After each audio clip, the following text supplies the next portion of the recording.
I just can't cut. Ugh.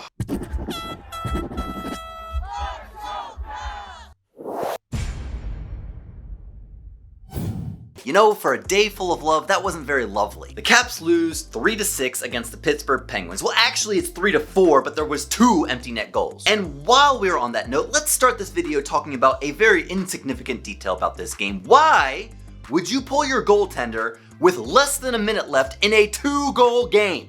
This is now the second time that Peter Laviolette has done this, and it is now the second time it has utterly pissed me off. We are not in the playoffs yet. If you're in the playoffs, by all means, pull the goalie as many times as you want. You have to win that game. But we are not in the playoffs. We are a month, just over a month into this season. We have a lot of hockey left to play.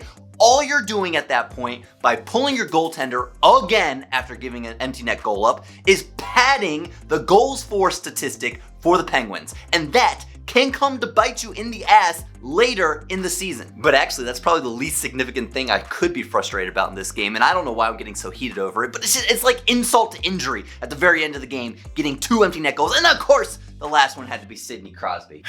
Anyway, let's talk about something happy. Nick Backstrom scored in this game, and guess what? That's his 250th goal of his career. He is now one of 4 Capitals in franchise history to score 250 or more goals. Anybody know the other 3? I do. Alexander Ovechkin, Peter Bondra, and Mike Gardner. That's some great company. Oh, and boy did he do it in style. The way he lift-checked Malkin's stick and swatted it in all in one motion, that's one of the best goals I think I've ever seen from Nick Backstrom. Oh, and as a fan, you want to see those big moments and those big milestones happen off the back of a win, but it doesn't. It comes off the back of just a really sloppy, sluggish, defensively breakdowny game. Defensively breakdowny. Yeah, I think that's the best way I would describe this game. Defensively breakdowny. Caps started with fire on his first shift. Ovechkin, he out-muscles and out-hustles Letang to a puck. He draws a penalty. Caps go on the power play. Nothing comes of the power play, but it doesn't matter because just a few minutes later, Nick Dowd draws a slashing penalty from Zucker. Caps go back on the power play. But this time it works out. Kuznetsov scores in his first game back, and it's kind of interesting. I don't think he was trying to score on this shot. I think he was trying to pass it down low to Eller, who was standing right in front of Jari in the crease,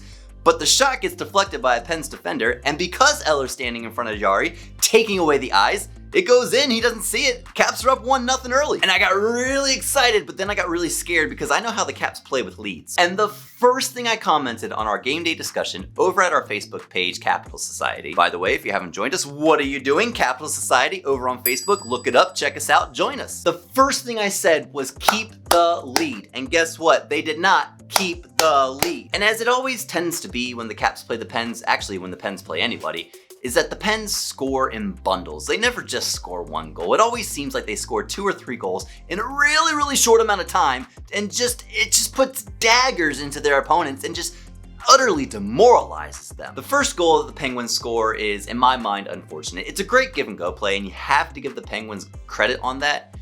But it comes off the back of Hathaway making a super aggressive and super egregious defensive play at the very top of his defensive zone. Hathaway gets overly aggressive trying to poke the puck away from the defender at the point.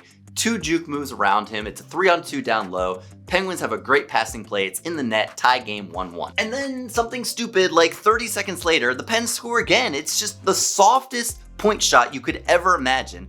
And Schultz is man-on-man with Tanev down low. Schultz loses the crease battle for position, and Vanacek isn't able to corral the rebound. Tanev is left all alone to smack a puck into an empty net. Pens go up 2-1. But what is super concerning to me about this is that the Caps are now finding out new ways to give up the lead. Let's take a walk down memory lane and look at the Boston series earlier this season. The Caps had 3-0 leads in both games against Boston earlier this season. And at this point, I don't think I can tell you which one I think is worse, giving up a 3-0 lead over the course of an entire game or giving up a lead in 30 seconds. Does it matter? Both of them are giving up the lead, and that's not good. Before we move on, if you're enjoying this video, go ahead and give it a like down below. It really helps out the channel, probably more than you know. And if you're really enjoying this video, go ahead and consider subscribing to the channel and hitting that little notification bell next to the subscribe button. It gives you an alert every time I upload a video, and I upload a video after every single game, so you're not gonna wanna miss a beat. But anyway, now that all the obligatory YouTube stuff is out of the way, let's talk about the Caps winning again. What is it going to take for the Caps to start winning again? Because let's be honest, Talking about losses is becoming really frustrating. Well, I think it just comes down to three big things. The first one is the defense, obviously. The defense is not up to par right now, and I think there are some super weak links in the defense. I'm not gonna name any names, Orlov, but I also think that the entire chain that is the defense is overall just weak. And the saying is, you're only as strong as your weakest link, right? But what happens if every link in that chain isn't super weak, but kind of weak? I kind of don't know what I'm talking about anymore, but what I think it comes down to is, yes, get rid of the super weak link, but everything overall has to be adjusted, and I think that means we need to see new D pairings. We have been seeing the same defensive pairings for about 3 or 4 games at this point, and it obviously is not working. This is a big coaching moment. This is the big moment for us to look at BBPL and ask, what are you going to do? But first, before you get to big coaching changes and changing systems overall, I think the biggest thing that you have to address is Orlov getting a jersey every night. Dmitry Orlov is our second top paid defender on this team right now. He is getting $5.1 million a year for 2 more years after this season. And in my opinion, he is not currently playing like a $5 million a year player. Now, you get 2 coaching philosophies in this situation. The first coaching philosophy is, I want to show trust in my player. I want to show that I have his back and that I believe in him, and that's going to give him the confidence to get out there and to skate better and play better. I like that philosophy. I think it works really well on specific players, mainly goaltenders. We'll get to that in a second. But I also think it builds a relationship between the coach and those players when those sort of things happen. But the other coaching philosophy that you could take is, hey, you're playing like suck right now. Sit your ass on the bench. You're getting no ice time. And guess what? That philosophy also works. Let's take a zoom in on the Columbus Blue Jackets right now. Their big trade, Laine for Dubois. Laine comes into the Blue Jackets organization and he plays like suck.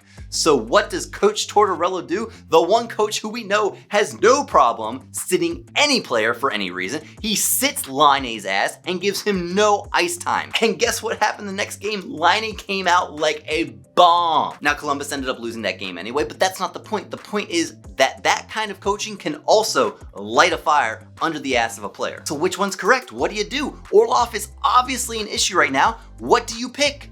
I don't know, you tell me. What would you pick? Comment down below, tell me. All right, big issue number 2, coaching. I've seen a lot of people start talking about, is Laviolette already losing the boys? It was very apparent last season that Todd Reardon had just lost the team. They just weren't responding to him anymore. And to be fair, that's what happens when you just stop coaching. But those kind of thoughts are already starting to trickle back into the Caps fan base, and I'm thinking to myself, guys, it's been 1 month. Stop. Just stop freaking out real quick. It's not a coaching issue. It can't be a coaching issue. The coaching hasn't been established yet. Systems are still trying to be worked out. Coaching philosophies are still trying to be pitched to the team. It took Barry Trotz 4 years to have his team buy into what he was preaching. And guess what happened after 4 years? They won a Stanley Cup. And you're getting upset after 1 month that a team has not bought into a coaching philosophy? Stop blaming coaching. It is not a coaching issue at this point. Well, in that case, you might be asking yourself, Brad, what is the issue? Well, issue number 3 is goaltending right now.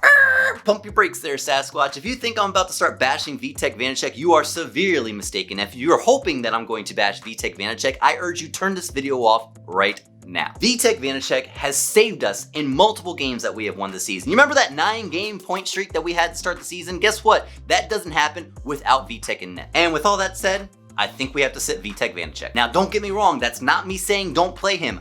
Quite the opposite. We need to play him. We just need to start balancing out the starts between our goaltenders much more efficiently. I know the entire Caps fan base was feeling this way last week after we lost to Philly, but now that we had a week off, it was appropriate to start Vitek in this game against Pittsburgh. But you have to remember what a week off does to a goaltender. Not seeing those types of shots for a week, it takes a little bit to get back into it. And this game, we ended up seeing the downside of an NHL goaltender not seeing those types of reps for an entire week. Vanacek gives up 4 goals on 18 shots, and that is a telltale sign of what needs to happen in the goaltending department. Okay, he had a bad game. Players have bad games. Goaltenders have bad games. Do not blame this one instance of sloppy play from your goaltender on the rest of the season and any other loss that has happened up until this point. It's not the same. This was a single instance of a goaltender not playing up to his full potential, and I think it's a sign that we have to start spreading out the love. Come on, it's Valentine's Day, the day of love. Let's see some love, spread out the love. I really hope that Craig Anderson or Phoenix Copley start on Tuesday against the Pittsburgh Penguins. We need to give Vanacek a break.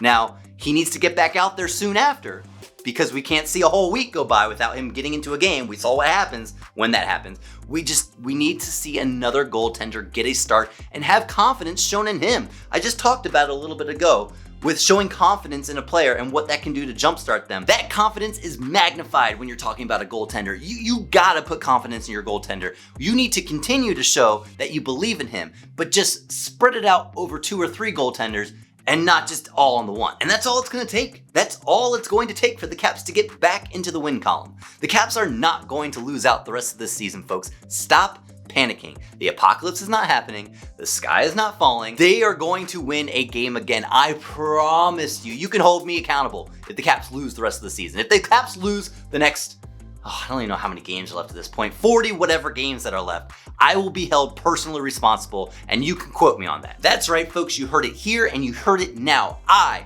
Bradley J. Silvestro, will be held solely and personally accountable if the Caps lose out the rest of this season. But what do I know? I'm just a fan. If you like this video, smash that thumbs up button for me. And if you enjoyed your time here, consider subscribing. I'd love to see you come back. And as always, every day, not just when we win. Let's go, Caps!